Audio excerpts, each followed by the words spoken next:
പുതിയ സ്ഥലത്ത് വന്നിട്ട് പുതിയ കൃഷി തുടങ്ങിയിട്ട് ഒക്കെ ഒന്ന് റെഡിയായി വരണുള്ളൂ കേട്ടോ. ഞാൻ മുമ്പ് പറഞ്ഞിട്ടുണ്ട്. അപ്പോൾ അതാണ് ഡെയിലി വീഡിയോ ഇടാത്തത്. ഒന്നും പ്രത്യേകിച്ച് കാണിക്കാനൊന്നുമില്ല. നമുക്ക് കായ്കളൊക്കെ ഒന്ന് ആയി കണ്ടാലല്ലേ നമുക്ക് കാണിക്കാനായിട്ട് പറ്റുള്ളൂ. അപ്പോൾ അത്രേ ഉള്ളൂ കേട്ടോ. ഇപ്പോൾ സാധാരണ നമ്മൾ മുമ്പൊക്കെ പറഞ്ഞിരുന്ന പോലെ തന്നെ വളങ്ങളും നമ്മുടെ കീടനാശിനികളൊക്കെ ഒന്ന് ചെയ്യാണ്. അപ്പോൾ ഇന്ന് ഞാൻ എപ്പോഴും പറയാറുണ്ട്, നമ്മുടെ ചെടികളുടെ ഏറ്റവും താഴെയുള്ള ഇലകളൊക്കെ ഒന്ന് കട്ട് ചെയ്ത് നിർത്തി കഴിഞ്ഞാൽ നമുക്കിതുപോലെ താഴത്തുനിന്ന് വരുന്ന ഏറെക്കുറെയൊക്കെ രോഗങ്ങളെ അല്ലെങ്കിൽ കീടങ്ങളെയൊക്കെ ഒന്ന് പ്രതിരോധിക്കാനായിട്ട് കഴിയും കേട്ടോ. അപ്പോൾ പയറിൻ്റെ ഇല വെട്ടിയതൊക്കെ നമ്മളിതുപോലെ പുതയിടാണ് ചെയ്യാറ്. അതുപോലെ തന്നെ തക്കാളിക്ക് നന്നായിട്ട് ചിത്രകീടം വന്നിട്ടുണ്ട്. അപ്പോൾ അങ്ങനെ ചിത്രകീടങ്ങളെ കണ്ടതും അതുപോലെ തന്നെ നമുക്ക് കീടങ്ങളെ കഴിച്ച ഇലകൾ അതുപോലെയൊക്കെ നമ്മളൊന്ന് ചെക്കിങ് ചെയ്യാൻ ഇറങ്ങിയതാണ് കേട്ടോ.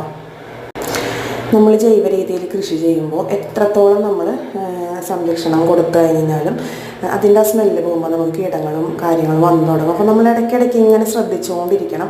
എന്നാൽ തന്നെയാണ് കേട്ടോ നമുക്കത് മുന്നോട്ട് പോകാനായിട്ട് പറ്റുള്ളൂ. കണ്ടോ, ഇവിടെ വന്നിട്ട് ആദ്യത്തെ കായാണ് കേട്ടോ ഉണ്ടായിരിക്കുന്നത്. പിന്നെ നമ്മുടെ 1 കിലോ മത്തനും അതുപോലെ ബട്ടർനട്ട് മത്തനും ഒക്കെ നല്ല ഉഷാറായിട്ട് പൊന്തി വന്നിട്ടുണ്ട്. കുക്കുമ്പറും എല്ലാം നല്ല ഉഷാറായിട്ട് വന്നിട്ടുണ്ട് കേട്ടോ. വെണ്ടകളൊക്കെ പൂവിട്ട് തുടങ്ങിയിട്ടുണ്ട്. ഇത് കൊത്തമരയാണ് കേട്ടോ. കൊത്തമര നമ്മളൊരു 10 കിലോ ബാഗിൽ ഈ 2 തൈ വെച്ചിട്ടാണ് നട്ടത്. അത് നന്നായിട്ട് ഉഷാറിൽ വന്നിട്ടുണ്ട് കേട്ടോ. അപ്പോൾ എല്ലാത്തിലും പൂ പിടിച്ച് തുടങ്ങിയിട്ടുള്ളൂ. അപ്പോൾ അതാണ് ഡെയിലി വീഡിയോ ഇല്ലാത്തത്.